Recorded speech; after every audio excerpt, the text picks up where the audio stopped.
Hello, Jyotish patrons. Welcome to Jyotish Kasi's YouTube channel.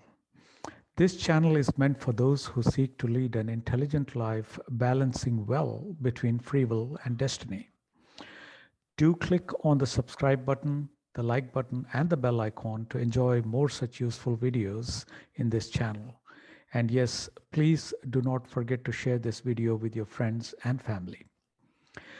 This short video is on the upcoming transit of Jupiter to Aquarius or Kumbha on November 21st, 2021 to April 12th, 2022, and its impact on your horoscope. As you may know, Jupiter is going to transit from a poorly placed position in Makara or Capricorn to a more auspicious sign, Kumbha or Aquarius. Overall, this is a welcome transit for Jupiter that will last until April 12th, 2022.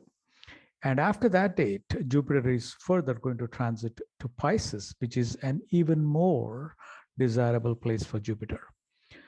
For now, let's look at the potential effect of the transit of Jupiter to Aquarius on November 21st, 2021, that will last until April 12th, 2022. Note the word potential. The first thing you may want to be sure about is what is your Rashi? In general, when we refer to Rashi, we mean Rashi or the sign in which your moon is located in your natal horoscope. For example, when you say that your Rashi is Mesha or Aries, it means that moon at the time of your birth was in Aries. Now, once you have determined what your Rashi is, we can examine at a macro level the effect of upcoming Jupiter's transit on your Rashi or on your horoscope. Now, in order to do that, I'm going to share a table that I just built to make this, very clear to you. So as you can see in this table, you have on the first column the number of the sign, basically the sign number. 1 means Aries, 2 means Taurus, and so on. And then I have the name of the Rashis, okay? This column basically represents where the moon is in your horoscope. For example, if you are Mesha Rashi, it means that moon is in Mesha, okay? Then we see the transit of Jupiter in Aquarius is actually in which house in your horoscope. This is very important, okay? And how and what that really means to your horoscope, okay? And then what is the macro level effect of Jupiter? Okay, that's what is in this column. And this tells you what is the significations that are really affected, where Jupiter is transitioned, okay? So let me go one by one and explain to you this so that it is very clear to you. On sign number 1, which is Mesha Rashi, if you're a Mesha Rashi person, which means that moon in your horoscope is in Mesha, the transit of Jupiter to Aquarius means that it is transiting your 11th house, which is a very positive thing, okay? Which is a very positive transition. And what does it affect? It affects basically the 11th house is a Labhasthana, which means gains, acquisitions, fulfillment of desires, rewards, recognition, achievements, etc. Now, if you're a Vrishabha Rashi or your moon is in Taurus, Jupiter is essentially transiting your 10th house. And transit of Jupiter to the 10th house from the moon is considered negative. So what does it mean? It means that 10th house is basically a karmasthana or your career aspects, right? So this kind of a transit adversely affects your career, your essential source of income, your status, your honor, and your political power, etc. Right? Third, if you are a Mithuna Rashi, which means that moon is in Gemini in your horoscope, Jupiter is essentially transiting the ninth house, which, by the way, is a very positive thing that's happening. So ninth house happens to be Bhagyasthana, okay, which means fortune, mentorship. You will find good gurus. You may go to some good spiritual places as for pilgrimage. You may even go on long distance travel, which will be very fruitful to you. Karaka or Cancer, which means if your moon is in Cancer, you're a Karaka Rashi. Now, in this case, Jupiter's transit to Aquarius is actually transiting to your 8th house. And this is actually a very negative transit from Jupiter's perspective. Okay. So what is the signification of 8th house? It's essentially an Ayusthana, which is longevity, obstacles, death, hidden ailments, humiliation, discontinuity, and research, etc. So all these areas will be adversely affected if you're a Karaka Rashi person. But again, don't be too concerned about these effects. I'm going to talk to you about the overall effect. This is just the effect of transit of Jupiter, okay?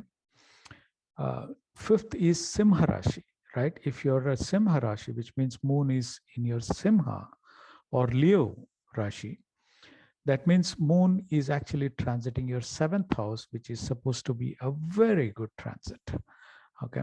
It's a very positive one. So the 7th house is basically a Kamasthana, which means it gives you essentially, it's enhancement of your spousal relationship. If you're at a marriageable age, marriage will occur. If you're in business, your business partnership will be really enhanced and very profitable. You will also attain status in your job because it happens to be the 10th from the 10th. So 7th house promotes even your career and your commercials, etc.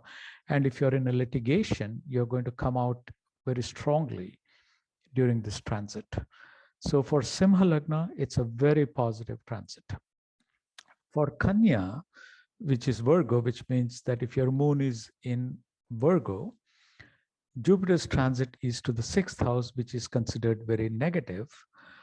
Basically, 6th house is a Rogasthana, which is basically disease, wounds, theft, loans, debts, quarrels, obstacles, pain, cruel deeds, your enemies, etc. Right? So this is not a very good transit for Virgo Rashi. For Tula or Libra, which means that if your moon is in Libra, then Jupiter is transiting the 5th house, which happens to be a very positive transit. What is the signification of the 5th house? Basically, it's a Putrasthana, progeny, children, learning, higher education, scholarship, speculations, inclination of mind. All these things will be really enhanced in your life. So this is a very, very good transit of Jupiter if you're a Tula Rashi. If you are a Vrishika Rashi, which means that moon is in Scorpio, the transit of Jupiter to Aquarius is actually your 4th house, which is considered a negative transit. Basically, 4th house is a Sukhasthana. So your happiness, home, mother, inherent property, house, vehicles, etc., will be adversely affected during this transit. Dhanur or Sagittarius, which means that if your moon is in Sagittarius in your horoscope, you are basically a Dhanur Rashi or a Sagittarius Rashi.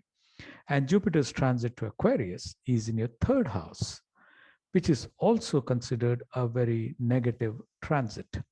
It is the 3rd house essentially signifies Bandhu Sthana, which is siblings, entrepreneurships, courage, endurance, hobbies, talent, own business, etc. Right? So all these areas are adversely affected during this transit of Jupiter for Sagittarius Rashi. Makara or Capricorn, which means that if you're a Capricorn Rashi, your moon is in Capricorn in your horoscope, then Jupiter is actually transiting your second house, which happens to be a very, very positive transit. So, which is essentially a Kutumbasthana, blood relations, your liquid assets, your net worth, your speech, your inclination for learning sacred scriptures, and your intake, food habits, etc., right? All those things will be quite enhanced during this transit of Jupiter for Makara Rashi. If you're a Kumbha Rashi or Aquarius, it is transiting your first house, which is considered a negative transit, Jupiter's transit to the first house. So first house happens to be a Swayam Sthana, which means the self, physical health, self-happiness, success, social status, fame, character, appearance, wealth, etc. In addition to all this, Jupiter's transit to the first house also tends to displace you from a place you've been living for a long time. So this is considered a negative transit for Kumbha Rashi. Last but not the least is Pisces Rashi. Pisces Rashi, when it transits Jupiter to Aquarius, it is actually transiting the 12th house. 12th house is also considered negative, and this is Vyayasthana. Okay, your expenditures are going to increase. There will be loss of wealth, hospitalization, probably isolation. Your bed comforts will be disturbed, and your foreign alliances may also be adversely affected. Okay, so the transit of Jupiter to Meena or Pisces or 12th house is the transit. Jupiter is transiting to Aquarius, but if you're a Pisces Rashi, which means moon is in Pisces, for them this particular transit of Jupiter is negative. So this is the macro level of the effect of Jupiter on individual Rashi. What is very important is do not consider this effect in isolation. Okay, one of the most important thing you have to consider from a transit perspective is where is Saturn today and how is it affecting this transit of Jupiter. That is very, very important. Today when you look at Saturn, it is in Capricorn, okay, which is basically Makara Rashi. Okay, so when transit of Saturn is happening in Aquarius for Jupiter, and when Saturn is sitting in Capricorn, you have to look at the combined effect of both and then come at the overall effect of Jupiter's, this particular transit, because Saturn is also going to remain in Capricorn till end of April 2022.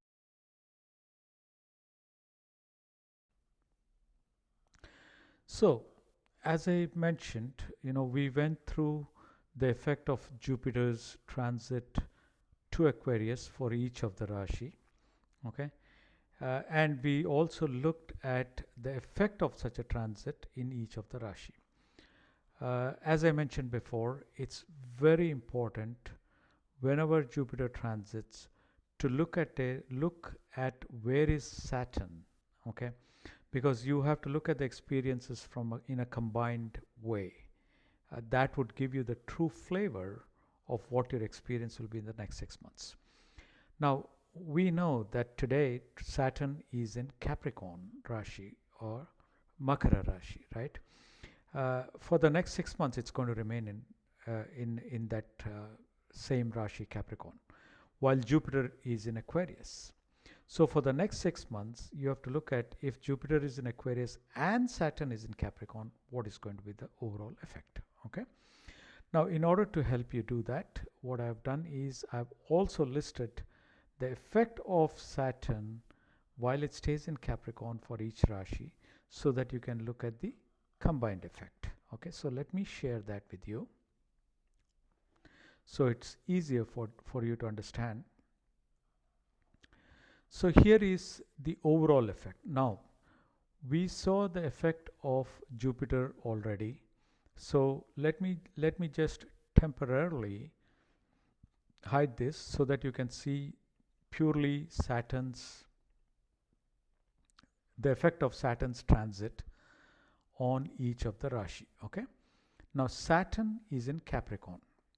Okay. Now what you need to understand is there are only 3 houses where the effect of Saturn is positive. Okay. Those 3 houses are house number 6, house number 3, and house number 11. Okay. And while Saturn is in Capricorn, there are only 3 Rashis which will have a positive effect. Okay. That is Simha Rashi, Vrishchika Rashi, and Meena Rashi. Simha, that is Leo Rashi, Vrishchika, that is Scorpio Rashi, and Meena, that is Pisces Rashi.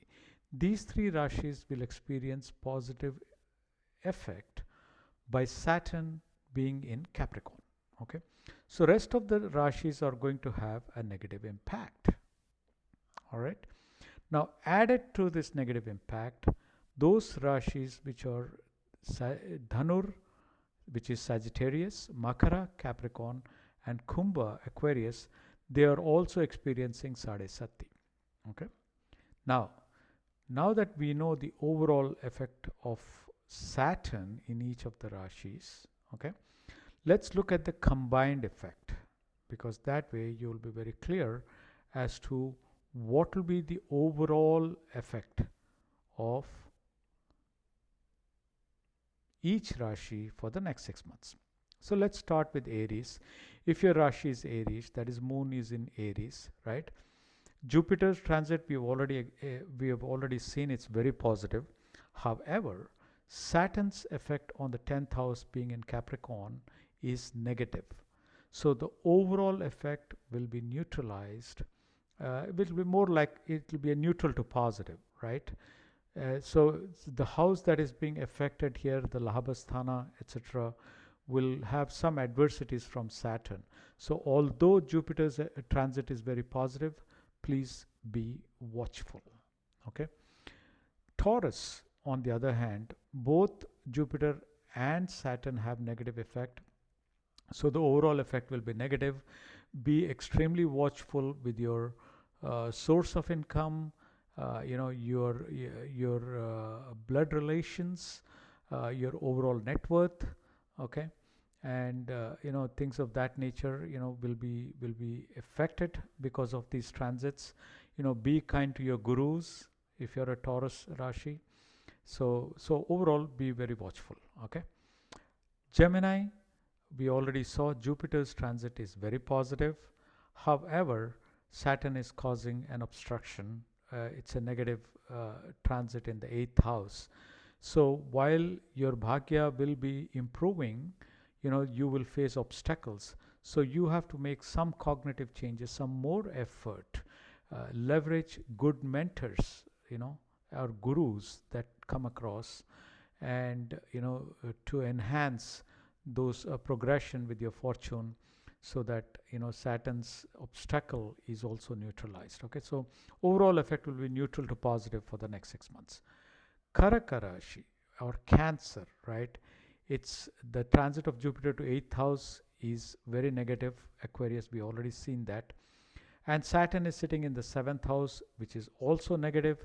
So the overall effect is going to be negative. So for the next 6 months, right, Karaka Rashi people, be more watchful, right? All the areas that are mentioned in here, as well as the spousal aspects, as well as the relationships, right, will be adversely affected. Overall status will be adversely affected. So be watchful, be cautious.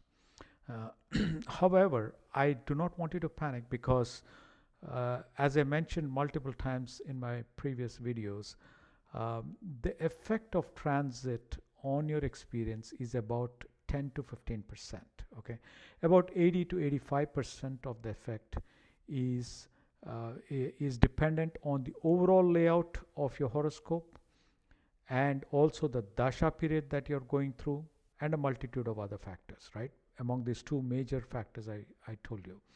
So keep in mind that if you have a very strong horoscope and if you're going through a favorable dasha period, the adversity caused by transit can be dealt with effectively.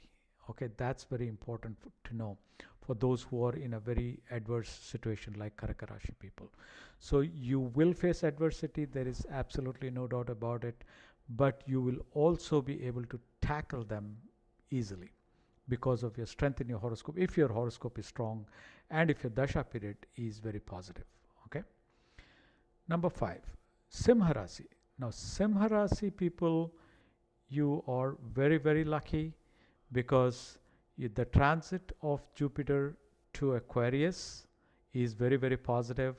At the same time, Saturn being in Capricorn affecting your sixth house is a very, very positive sign also. So overall, the effect of both this transit is very positive. So your Kamasthana, your spousal life, your married life, if you're in a business, it will get enhanced. Your status will be enhanced. The commercials will be enhanced. If you're in a litigation, you're going to come out in a very positive way. So overall, it's a touch gold for Simha Rashis, and it's a very positive time for the next 6 months, and leverage it very well. Kanya Rashi or Virgo, again, Virgo people, we have seen that the transit of Jupiter is very negative, and so is the transit of Saturn. Be very watchful with your health. Okay, be very watchful with quarrels among family members and also children. There could be obstacles, and if you're in a legal situation, abide more time and don't be in a rush to come to a settlement, etc. So Virgo period, just be very careful. Okay. Again, Tula or Libra, if your Rashi is Tula or Libra, the fifth house, we have already seen that Jupiter's transit is very positive. Okay. However, the fourth house transit, Capricorn, is not positive at all from Saturn's perspective. So while this is a very positive transit, your results are going to be very mixed because Saturn is going to cause obstacles to your fifth house significations, which is higher education, scholarships, speculations, etc. So even though Jupiter is favoring you, I would say be careful, be a little conservative in everything that you're doing from a fifth house perspective, and consult a good astrologer if you want to enhance your fifth house significations. Scorpio, if your Rashi is Vrishchika or Scorpio, your transit of Jupiter to fourth house is not a positive one. It's a negative transit. However, the positioning of Saturn in the third house of Capricorn is very positive. So the overall effect will be quite positive and neutral. So the material aspects of your life will still be going very well like it was before. I think it will get enhanced more. However, you need to definitely watch your health aspect and things of that nature, right? So Scorpio, I would say it's neutral to positive now. Dhanur Rashi or Sagittarius. Now, Dhanur Rashi people need to be very careful because it's the transit of Jupiter to third house is considered very negative actually, and also the transit of Saturn to Capricorn is negative because you are in Sade Sati. So the overall effect is going to be negative. Be very mindful of your overall net worth, your business dealings, etc. Be careful with your own enterprises. Watch out for neighbors and people, your siblings, etc. Avoid quarrels and litigations with your siblings at this point of time. So overall, Dhanur Rashi is going to be negative. Makara Rashi or Capricorn, which is the second house transit for Jupiter, we already saw it's very positive, and the first house of Saturn is negative because again you're in Sadhisati. So the overall effect is going to be neutral to negative. However, I would say that the transit of Jupiter is a welcome relief for Makara Rashi folks. Okay, so things will actually, you will see a lot of relief and improvement from what it was last year. So overall, the next 6 months, although technically it's going to be neutral to negative, it's more on the neutral side of things than negative. So you're going to feel some relief because of this very positive movement from Jupiter. Kumbha Rashi or Aquarius, Jupiter has moved to the first house, which is a negative, indication of displacement, etc. I mentioned before, right? And you're in Sadhisati because Saturn is in your 12th house. Overall, it's negative. Be cautious. Just like Cancer or Makara Rashi, for Karaka Rashi people, Kumbha Rashis have to be very, very watchful too. However, I want to repeat again here that the effect of transit is only 10 to 15%. Look at your overall horoscope. What is the strength of your overall horoscope, and how favorable are the dashas? Okay, so all those things will have a good neutralizing effect on this adversity. So while adversities persist, you will have the ability to deal with them, which is more important, right? So that's what is for Kumbha or Aquarius people. Last but not the least, Meena or Pisces. Jupiter's transit to Aquarius is not very positive. It is in fact negative. However, Saturn's positioning in Capricorn is a very positive one. So your overall experience will be neutral to positive. When Jupiter also was in Capricorn, you had a very, very good time, I would say, from overall experience. But now those good times will be slightly reduced because of Jupiter's transit to the 12th house. However, Saturn will continue to bless you with a lot of benefits, wealth, etc. But be a little bit watchful. Okay, if you're getting good gains, spend on something which is more dharmic in nature. Okay, so this is the overall effect of various on various rashis of the transit of Jupiter while Saturn is in Capricorn. So the important thing to examine is this column. This is what it tells you the story. At a macro level, I would say Simha Rashi stands out. Okay, for the next 6 months, they're going to have a very, very positive time.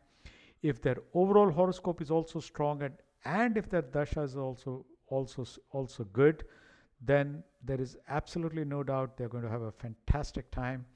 If their overall horoscope is weak and the dasha period is also weak, even then they will have a positive time, but it may not be that hyped. Okay.